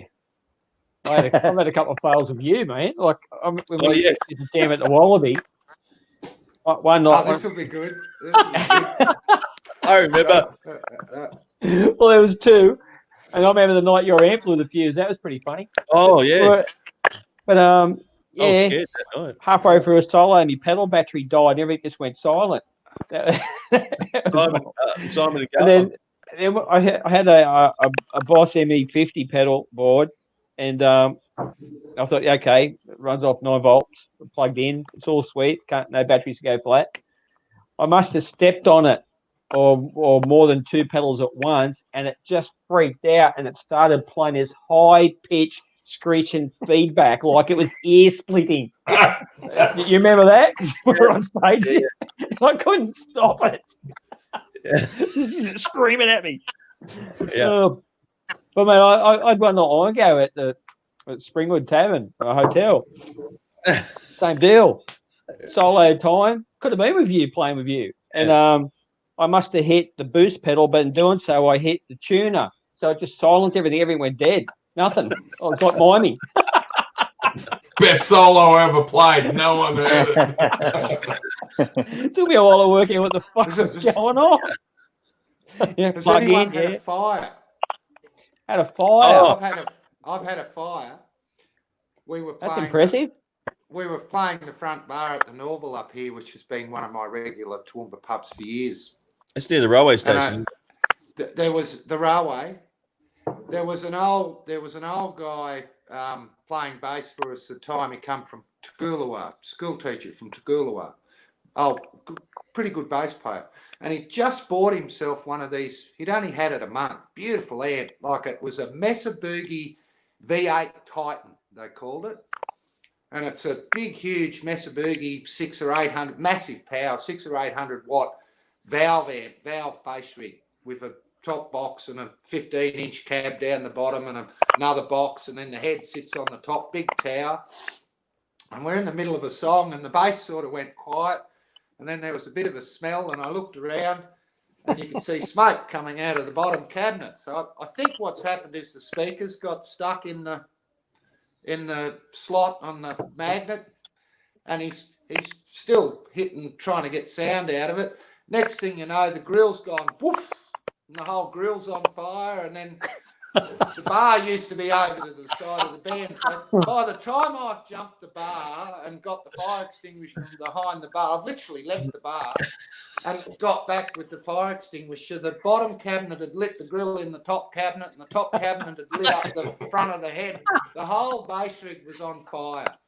Awesome. So, we've put it out with the fire extinguisher, and we've dragged it out to the footpath, and, it sat on the footpath, smouldering away for the next half an hour. It was lucky it didn't take the building. It could have been a real disaster. It's only that the bar actually had a fire extinguisher visible behind the bar. I looked around, saw a fire extinguisher, jumped the bar, and it happened that quickly. By the time I got 20 feet to the bar, 20 feet back, this thing was just totally up. The whole rig was on fire. And I think it's probably because one of the bottom started in the bottom cabinet. So something's got stuck and then got hot, and then the cone's caught on fire, and then the whole rig's just gone. I had one of my very first valve amp, man. It was a Henderson made in Melbourne, and this thing's like old 60s something. And we were having band rehearsal, and a mate of mine that was there, harp player, he thought it would be funny to go and turn the power off mid-song and turn it back on just for shits and giggles. And, mate, yeah, it just went up in a puff of smoke. The head just ignited itself. And well, valve amps can do that. I've got a little 20-watt Eston here. And years ago, when I used to be a bad boy, I had we pulled up at a local pub, and I had a bag in my pocket. And I was a bit worried about the local police officer and the bag that I had in my pocket. And I used to be able to slide the tray out on this valve amp. You know how the tray can slide into the cab? It's just a little, and you can pull the tray. So I thought, I'll just hide it in the valve amp. So I put this bag in the valve amp. It caught on fire. And this is out at the calf. Yeah, caught on fire halfway through the gig, and some guy was about to come up and gone, Cheech and Chong, mate. You're on fire. You're on fire. I go, oh yeah, sounds great. Yeah, thanks, mate. I'm going really well. Then I turn around and I see all the smoke coming out of the amp. But it actually destroyed the amp because it's sitting right on top of the main filter caps over the power supply. So they got hot and then they leaked over the power supply. It was a total rebuild. And that horrible smell from capacitors as well. I think they're fairly toxic. Got to be careful with valve amps. Yeah, wow. Oh, yes. Well, I actually had a issue. I was actually borrowing someone's rig. I think it was in America, and I was playing away, and they said, "Yeah, cool, go for the guitar solo." And I just started playing, and I saw all this smoke, and I was like, "Oh my god!" So I'm supposed to be in the middle of this guitar solo. I've turned over, and I went over, and I turned it all off, and I started pulling it all apart. They said, "What are you doing?" And I was like, "It's on fire." They said, no, mate, it's a smoke machine. I've been caught the same way. I went to one of Dale's gigs here in Toowoomba, and there's all this smoke coming out from behind his amp, and I've run up on the stage going, "You're on fire, boys!" And it was the smoke machine. It's only because I've had a few valve amps light up, I'm prone sensitive to it. I had the same thing happen. Smoke machine. They can fool you. Yeah, right. Cool. And what about you, Bergie? Have you been? Have we done Doug? Actually, we haven't done the other Doug. The other Doug. We have. Yeah. I haven't said anything. I haven't said anything on fire. Yeah, right. Okay. What's you haven't lived. What's your rock and roll fail? Well, mine was getting up and drunk as 20 sailors, but no, I honestly don't have too many. Like, once I'm on stage playing and whatever, I've been all right actually. Besides the lights going out at the Greenbank RXL because we had them hooked into the sound RXL. The RSL, yeah, whatever it's called. But yeah, we were playing away, and because we knew that we could plug our sound into the other power point and we'd be right, but we had our lights plugged into the sound monitor, so we were all and next minute it just goes black, and we're just on stage. Still music, but no one could see us, and we had to wait for 10 seconds to reset. And it's like, oh shit! After that, we're straight up next set. We plug into away we go. Yeah. Well, we might do one more round of questioning then. Has anyone got a good question you want to ask before we wrap it up?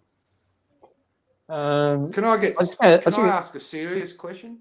Yeah. Yeah, that was it. I've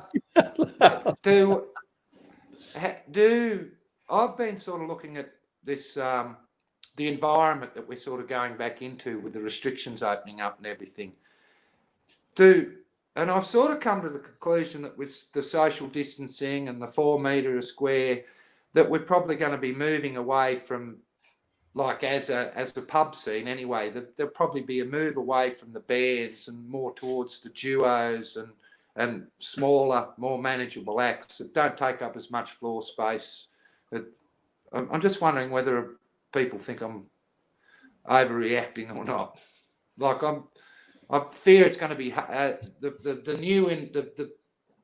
the restricted environment's going to favour the duos and the acoustic guitar act rather than the band. I feel. Well, maybe. Well, this is just my 2 cents. Maybe you're right in the short term, but I think it'll just push the bands underground in a good way, meaning they will go on woodshed, and then I reckon in a year's time, you'll all these bands you never heard of will come out of the woodwork and like, what the hell? These guys are like fully chopped up. I think it'll bring back well-rehearsed bands. But anyway, that's my 2 cents. What do you think, Steve? Well, that's a good thought. Mate, I don't think it'll. I don't think it'll really make any difference. Realistically, as far as that's concerned, space-wise, I know where Graham's coming from. The biggest problem is, mate, over the years, most of the hotels have turned away from being music venues. So, they got rid of the stages and they put in, poker machines and sports bars and, karaoke. So, and then karaoke, and then they've started to slowly put live music back in. But there's really, like Saltwater, we play off the floor. When we're at the Oxenford Hotel, we played off the floor. We're actually in the dining room pretty much. And I mean, like, we got to move tables and chairs to do our job. So I don't think it's going to make a lot of difference. I do know that saltwater, for instance, we do take up a fair bit of space. It just means that jam-wise, we're just going to have to cut some of the numbers down. We can't have 5 and 6 people playing at once. Look, it'll probably be trios or 4 at the most. So, but yeah, that's a conversation you got to have with the managers and come and try and work out some sort of common ground where we can still do our job and without being outside the restrictions. But I think give it time, Graham. Like it'll come back. It's going to take a while. When Steve and I first approached the Saltwater Creek, we just said, what are you doing? And they said, oh, we're doing duos and solos, and we're only getting like 8 to 10 people there and all this sort of thing. And we said, oh, well, we can bring 50, and they gave us the job within like 3.5 minutes, Steve? Yeah, well, Graham's talking about COVID stuff, but because of the 4 metre square rules and stuff. Yeah, say my session. Antoinette says hello from ALH2. Hey, Antoinette, you're watching? Hey, Antoinette. Hey, Antoinette. Say with the session I run up here, I sort of did a bit of the maths on it, and there at the last one we had 22 musicians show up, and at one stage we had 7 people on stage. Well, if you're going to accommodate 7 people on stage for one of these sessions, that's 28 square metre stage I'm going to need. Yeah, you're just going to have to cut the numbers down a bit. Yeah. So, like, there is going to be a big steer away from anything with more than, say, 3 or 4 people for a while, and that's right. That's it's got me a bit depressed about it. You could start an escort service to the front door, Graham. Yeah, thanks, mate. Well, it is called the ugly session, Yeah. Oh, what about Doug? What do you think, Doug? And I'm going to swap Don back in here in a sec.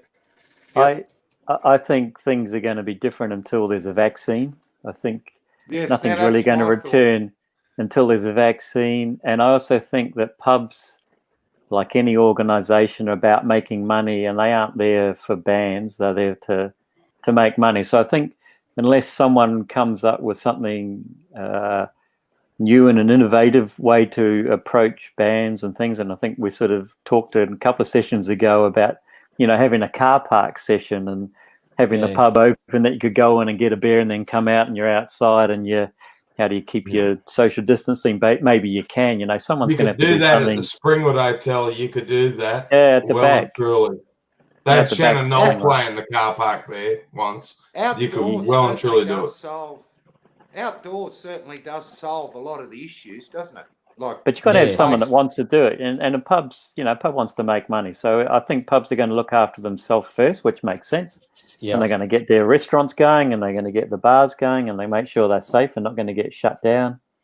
And then some entrepreneur will find some innovative way to have a bash. But I don't think things are going to get back to normal unless there's a vaccine or a bubble where they can say there is no one here that is affected, so you can have 100 people in one room. Something's going to have to change. Treatment, a vaccine or an effective treatment, something like that. Well, I gave myself one of the biggest frights of my life. I went to IKEA last Sunday, and I'll tell you what, they were just, people were just shoulder to shoulder. There was absolutely no social distancing. There was no limiting of numbers or anything like that. And you can't avoid it at some stages, I suppose. And the good thing about the Jam is generally we run an average of 4 people on stage. Sometimes it'll be 5, and if we decide, we've got a lot of people there, we might have a mega set where we get everyone up. But I mean, obviously you're not going to be able to do that, but we can still maintain it to 4 on stage and keep it so that the social distancing on stage, to me, it's the people outside of the stage area sitting around tables that are sitting together that are going to be closer than the 1.5 meters. It's not the people on stage, it's the people that are coming to the Jam and sitting out there listening and participating and supporting the Jam. They're the ones that are going to have it tough as far as the social distancing goes. I think the stage we can cover that pretty easily. I think you can't have a conversation in a loud room, unless you're right up next to someone. Yeah, that's right. Think about the conversations you have. You're almost shouting at each other right here. Maybe the guitarists just have to turn down when they ask them to. I was waiting for that. Everyone else should just shut up and listen. That'd be fine. We stop every now and again. You can talk then. I can't resist, Doug. I know. that salty venue you've got, though, that's actually a fairly decent sized room. So the social distancing restrictions probably will still allow for a fair amount of people in there. Yeah, it's a fair sized room. It's not a tiny bar, is it? Yeah, it's a good room. So you've got that in your favour. The numbers are coming up, but like they went from 10 people, which was like almost a lot of places didn't even open, to 20 people, and now they're talking 50 people, right? And look, if you want to be a mathematical genius with your square meterage, well, nothing will work. Nothing will work. Bunnings doesn't work, but when you look at that as well, they'll have everyone lined up to get into Bunnings, and there's no social distancing with those buggers to get them in. It's pathetic. And I think right now, when you look at Palaszczuk, everyone is nailing her now. We've had a gutful, open the borders. We've had it. Enough's enough. You can't stop life. Life has got to go on. And I honestly believe now that I was really negative. I've been telling the other band members, take another 3 months off. We ain't playing for days, mate. But I think now that people are really saying, I don't give a shit, I want to play, and people want to see music as well. I don't believe that it's going to be so locked down. It's already starting to pass. The traffic already is starting to build up. I drove back from Bow Desert today. Out directly in front of the Versdale pub, there was an awful accident, and their jaws of life are cutting this guy out, and there are blokes standing at the bar at the Versdale pub having beers, and police are there looking at everything. Nothing, no problems, everything's fine. I think it's going to happen. I think they're just slowly releasing it, because if there's a second wave, then if they just go, how are we going to contain it? I guess everything. But we're at the mercy of that. But I just want to swap Don back in here for a sec. I might swap you out for a sec, Steve, if that's cool. Yeah, man. Here we go, Don. So what do you think about moving forward, Don? That's what we were talking about. Yeah, look, I think you guys have covered off on most of it, really. I was interested to hear what, hard for me to say this, but the other Doug said about it in terms of innovating. So, one thing I've certainly found in terms of my work is that we've had to step outside the square and get a bit creative on stuff. And I guess, I think from a venue perspective, that same sort of thing happens. So if we do an outdoor thing, or we look at a beer garden thing, or we look at other options to give us to work within whatever those rules are, I think they're areas to consider. I mean, the noise thing's an issue if we're outside, I guess. But again, if we're keen and we're desperate to do some gigs, which I know most of us are, we're pretty. It's it's part of what we do, right? I think everybody's open to looking at different ways to go with it. But we've just got to run with it, do these things, keep catching up this way, do some of the stuff online that we've been able to do, that keeps us still playing a little bit. And just ride it out. I think we've, in Aussie, we've dodged a bullet. So I think, it could be a whole bunch worse than it is. So I think we're in a much better spot than some parts of the world. So, I think we're definitely heading in the right direction. So I'm pretty, I feel pretty good about that. Well, I'm just making a prediction here. Boxing is a live streaming event. UFC is a live streaming event. And I know concerts are like this far from getting on that same platform, like pay per view. Probably right. Yeah. So I think in the future, maybe there's a hole in the market for like bands to say to a venue, hey, we can like be totally interactive. We have all the internet. We have all these cameras set up. We can do a gig, and your audience can like, talk to us, make requests or whatever, be completely interactive, but it's just through a TV screen. I don't know, just putting it out there. But, that's what happens with UFC and all that. But even having said that, I mean, I know any kind of massive event having people, it's going to really make the event bigger monetarily wise if they grow their audience from a live event to a televised event, simulcast, I guess it's called. But I guess it's a really developing space, isn't it? Yeah. Yeah, it's funny you say that because I've sort of had it in my head that the live stream is actually the competitor to the live gig. And when you start talking like that, that's sort of actually a way of looking at it, that where the live stream isn't a competitor to the live gig, it actually complements the live gig. So sort of glad I asked the question. I'm feeling a bit more positive after your comment. Look, I think that's a good point too, Graham. The live stream thing can complement the live gig. I think if there's people who want to see you play or whatever that can't get to the venue, so they're somewhere else, they're in the state or they're overseas or whatever, it's an opportunity for them to. Okay, it's not the same as seeing a live gig. We all know how good that is, seeing it in the flesh, but it's another way to experience the music. Yeah. But when you go to if it is a live stream from a live gig, it's much more the concert experience than the live streams that are coming out of kitchens and lounge rooms. It's actually is a concert. The band's got an interactive crowd, so the band have got the real world environment, and then you live stream that. That is actually different to what's going on at the moment while the pubs are shut and we haven't got that environment. Yeah. So that's a good point, Doug. You've done. Yeah. That's a good point. Yeah, but I think we've been through well, I wasn't around back in 1917. Was it 1917 or 1918 when the Spanish flu went round and that was the last one I know from history, but maybe someone else might have more on that. But things will come full cycle again. Back in Plato's day, in my assignment, I had to. I don't know if you know about Plato. He actually made rules and regulations about what type of scales society was allowed to play.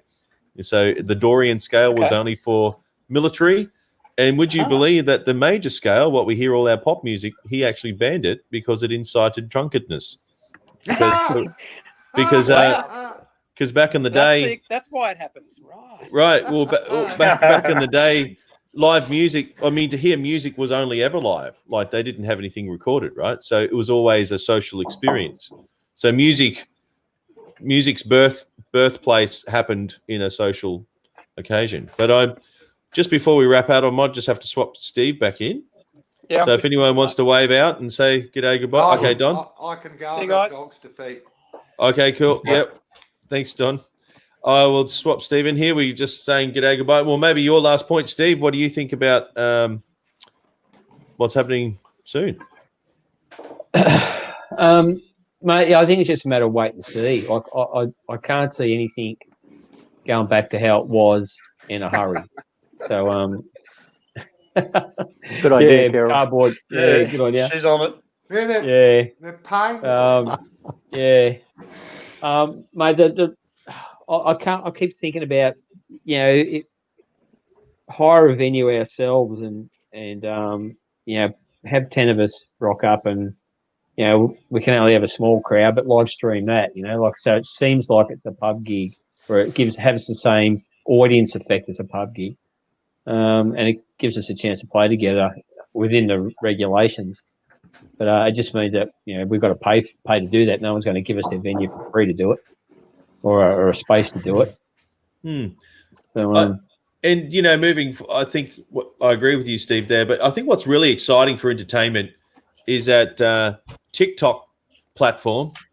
Just a little bit of research I've been looking at, like TikTok is way bigger than Facebook and Instagram and all that stuff rolled together. Like TikTok is bigger than that because TikTok's split through Asia. It's in Brazil. It's all in China. Well, actually, maybe China's probably outlawed it, but in India, I should say. So their platform is massive. So in the next 10 years, when all those kids that are now 10 who become a teenager and who are exposed to that, they're in the gaming generation, right? Generation, I think they've been calling Generation Snowflake because they don't go outside. But my point is, it's a tipping culture because, like all these gamers that live stream, they just like, I'll throw money. Yeah, go play that game. Yeah, you tip. Because when they download a game, if they download Minions or something, they have to buy something to do something else in the game. Like, so what I'm saying is, to consume entertainment, they're used to this concept of cost, which is to hear my next solo, press A. Don't give them the option. Don't give them the option, Big. Don't give them the option. So, is this where you get onto marketing elbows? Right, there you go. Yes. You know, If you don't send $10 now, we'll have a 15-minute drum solo. $10. $10. There you go. That'd work. I just turn you off, mate. Yeah. Well, you know. Yeah. Look, the biggest thing I have, the one problem I have is for me, man, like the whole pub culture's changed since I was growing up. So for me, we didn't have mobile phones. There was no internet. There was no Facebook. There was none of that. And for you to actually catch up with your friends, you had to physically go out to your local pub. You had to every week, and that's how you socialised. And usually there was live entertainment on. I mean, like I did that 4 nights a week, and I went to see the live music. That doesn't happen anymore. People don't have to leave their house anymore to interact. And so, like I said this a couple of weeks ago, we were talking about this, and I've been to support friends' bands, and they're playing to me and the bar staff and their girlfriends or family. There's no one there else that they're playing to. It's because you can't get people to leave their house because they don't have to leave their house anymore for their own entertainment. Yeah, so it's a double-edged sword. Yeah. And because of that, man, they're not going to pay for it. There's so much free entertainment available to them. They're not going to pay to see us play. You only got to look at Pub with No Fear. There's all the people that are registered on it and play on that. How many of them are actually making money out of it? There's probably a handful at most, if that. Well, look, it's actually worse than that. I've actually written a bit about this on my Facebook page, and I've probably upset a few. But because we've got this plethora of people streaming from their lounge room and their kitchen and whatever else, and we're just being saturated now. So the monetarisation of this thing, I exactly agree with you, it's going to get very hard because so many people are just giving this stuff away. And we've actually gone from a situation where once upon a time before this thing, a band could go to a pub, the pub would make money out of beer, they'd get the money to pay the band and the band were getting a paycheck, to now some of these bands are actually walking into some of these set up live, better facility for live streaming, and they're paying to do the live stream.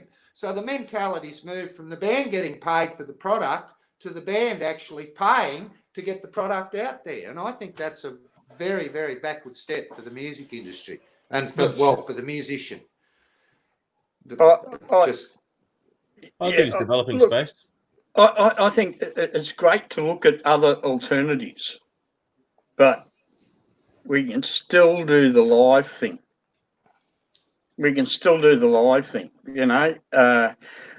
Like I say, Saltwater, when we first went there, they were putting solos and duos on, getting 8 to 10 people there on a Friday night, right? We put the jam on there, and straight away, we're 70, 80, 90 people every week. And the beauty of that is it's about the community. It's not necessarily about the music and the musicians making the money. I come from it from a different angle because all I'm interested in is the jam. I think the jam will survive because people will want to go out and socialise, and that's the core reason our jam is so successful, is because we've created such a social and loving environment.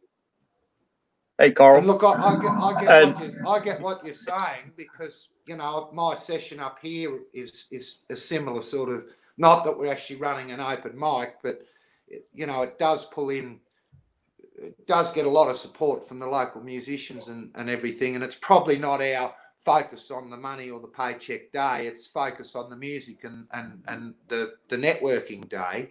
But I'm sort of talking bands being able to monetize and actually earn money for their product in a post-COVID environment where the live venues is going to be less available, etc. And I'm just not sure that we've gone down the right road where everyone's just basically giving away product in the live stream. It's sort of the same phenomenon that happened where you see the bands, the fresh bands that are keen to play the pubs, and they'll go and undercut the paycheck. So over the years, the paycheck for bands has eroded. It hasn't gone up.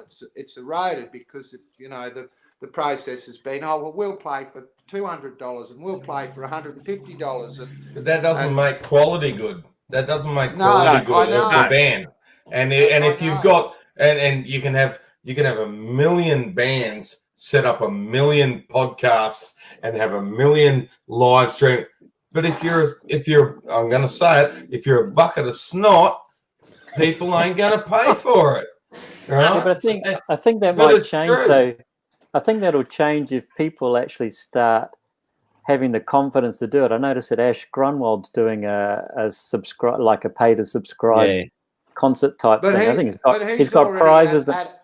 Yeah, I know, but it's sort of like. But they need a few. But you need to have a few more people that have that confidence in that building to actually start a bit of a wave to say, well, maybe it is okay to charge a little bit to see what I'm doing, and maybe I've got no problem with people charging. Look, you want to come and listen to my thoughts on life? By all means, yeah, send me some bucks and I'll babble on all day. But whether I've got the goods to keep you coming and your mates coming is a totally different thing. So it like still comes it's down like to any talent. business plan, right? Yeah, absolutely. Exactly. If you don't have your stuff together, right, you ain't gonna. There's always going to be that one or two out of left field that are a little bit different. That grab the community and isn't that sweet? But look, musicians, if you play like shit, mate, you don't get good money, and you don't get asked back to pubs if you are rough and dirty and crap. But if you turn up the pub and you play well, you get asked back. And it's exactly the same as being a tiler or being a painter or being a plasterer. If you turn up and you play the same as being and you put your show on and you do your job and you do it well, people like. Now if people don't like your stuff, well, maybe you've got the wrong stuff, right? Because the people aren't liking you. You know what I mean? There's a thing in business. There's a thing in business where marketing sell the first product, and then you got to repeat finish buying is quality, but quality sells. Exactly. First gig's great. As harsh as this may sound, Graham and I had this discussion a couple of weeks ago. What it may do, if there's going to be a lot limited amount of gigs out there for people, what we're going to do is we're going to see the cream rise to the top, and that means absolutely. Like if you got like pre-COVID, it wouldn't be surprising to have 300 venues on a Friday night or a Saturday night hosting music, and of that, half of them are probably okay musicians, but not. It's not too choral. My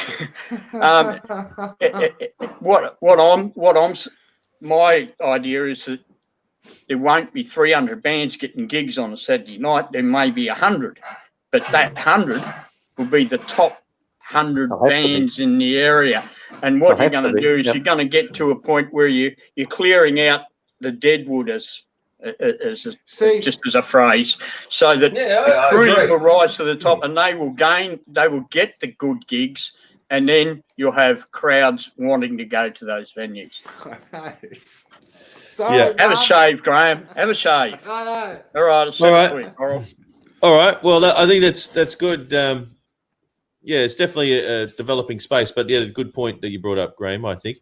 And I guess the other thing is too, most musicians have never actually checked out what everyone else is doing, but in this time, in the last few months, like if everyone's putting it online, everyone's on the same leveling playing field, you know. So it doesn't matter if you're a Bon Jovi, Aerosmith, or Guns N' Roses, or the local band. No one's got any gigs. So Well, which brings me back to my point. Is it actually shooting the industry in the foot in general, because we're seeing such a plethora of, there's just so much stuff out there. If someone's done this fantastic live stream, say, and there'll be 18 people watching, and there's another 5,000 watching the plethora of other, like it's basically open slather now. The choice on what's actually worthy of the media is not being made by the crowds whether they're supporting the bands at the pub or whatever. It's been made by people in their kitchen just going, you've got a captive audience, but people aren't going out now, so you got a captive audience where, click, I'll have a look at this, click, I'll have a look at that. It's different. When the COVID drops down, you'll still have the people. The ones that can do it will always get work. The ones that are talented, the ones that have the ones that put on a proper show will do it. Now, whether you can do it in your backyard here with a few lights, and that's all well and good while nobody's doing it, right? Because no one's allowed to, mate. But when it starts, mate, the cream does rise. Yep. Right until I wonder what Pushworths are doing now. Pushworths, and John Shelley at Gig Factory, all that's falling apart right now. When it turns around, what are they? It's probably a good question actually. What those guys are going to do, because normally they run the industry of where people are playing. I don't know.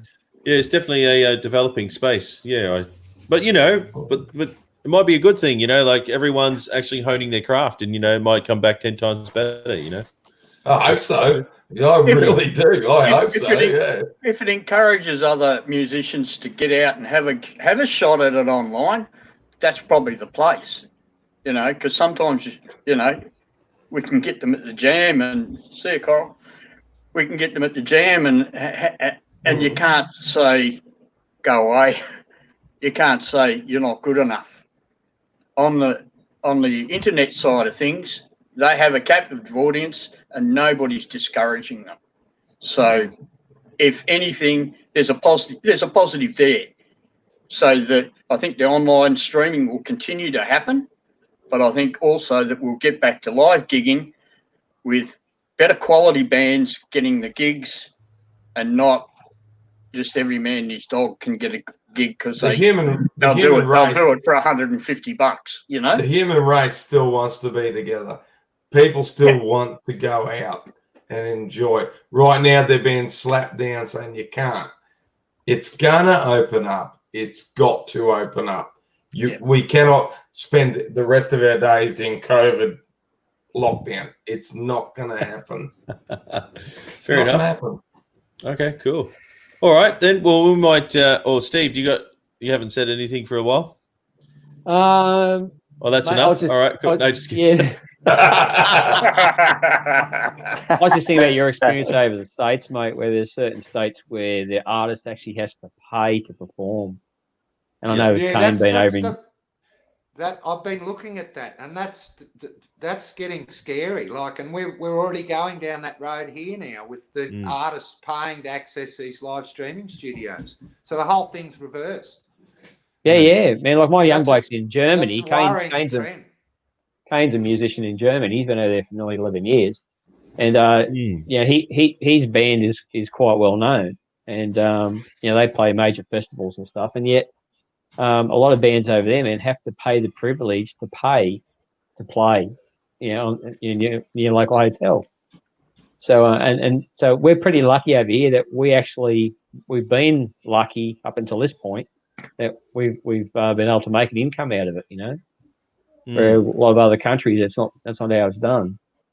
Yeah, and that's right. We shouldn't, knock it so to speak. And I guess if you look at it as marketing, if you're going to run a Facebook campaign and put a new product in front of people, you pay for it. So, as we discussed before on this show, with the touring band, if someone was going to tour with Periphery, that touring support slot is for sale. It's not actually given to someone because we like you. Like, it's actually for sale. Nothing's free. Yeah, right. Yeah. So it's it's quite phenomenal. It's a very, very developing space. But then, as what Bergie said, and Tony was saying before, the cream will rise to the top. So I guess that there's 2 points here. There's being a musician and music business. They have to coexist to flip a dollar, right? I will say that the musicians have come together. Like, this has been the biggest internet cuddle forever. Like, every internet cuddle. I'm writing that one down, mate. Internet cuddle. Like, well, it has been like every no one is bagging and you are brilliant. And Christ almighty. But it's true. Everyone it's brought it all together. Now, whether we can make it when the gates drop and keep it rolling is a different story. But right now, everyone is like singing Kumbaya and are together and cuddling, and we're a team and we got to do this, and which is probably we've never had before. We've probably never had before. I mean, even now, right? Even this, like exactly, talking shop. But anyway, guys, nothing about all this internet broadcasting is negative. Oh, it's not even very positive. Absolutely not negative. I am brilliant. I am brilliant. He doesn't need encouragement. Hands, mate. PM me. We'll do well. All right. All right then, guys. So we might pull up stumps there, but thank you for all your time, and please stay on the line. Please wave out as we, if everyone wants to wave. Graham, with your a whisker wave, for your internet cuddle. But please stay on the line as we sort this out.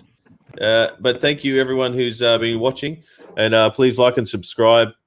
I don't know where it is; it's down there somewhere. But this has been awesome. Sharing some ideas of what's about to happen in the future.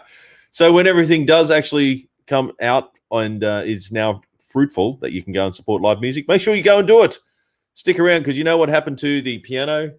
Back in the day, the piano used to be in every single lounge room. Everyone used to read music and sit around in that lounge room. Then the TV came along and the piano got kicked out. So, keep rock alive. Go and support live music when you can.